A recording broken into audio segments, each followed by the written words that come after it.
The effects of climate change happen fastest in the Arctic. Here, wetlands, forests, permafrost, unique species, and indigenous peoples live face to face with the direct impacts of our warming planet. Scientists have monitored the Arctic for generations, but after the start of the war in Ukraine, collaborations froze. Data streams built up for years went quiet as nations and universities ceased partnerships with counterparts in Russia. The effects on science were immediate.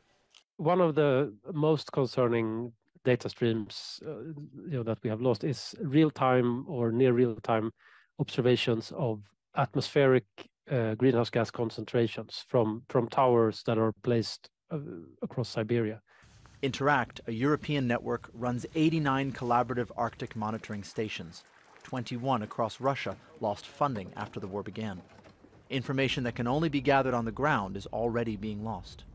We can't understand planet Earth without understanding the Arctic, because in the Arctic we have what they call positive feedbacks, that when we stir up something in the Arctic because of fossil fuel emissions from the rest of the world, then a chain of events happens in the Arctic. But those events don't stay there.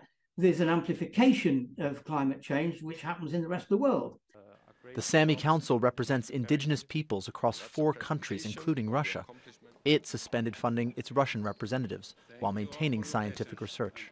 The larger scale monitoring is important, but as indigenous peoples in the Arctic, we have embedded in our cultures a long-term monitoring on a more local and regional scale. Over the millennia, or have been living in these areas, we have accumulated a lot of monitoring data, to put it that way, which is embedded in our indigenous languages.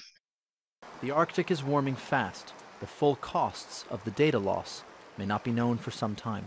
Colin Baker, Al Jazeera.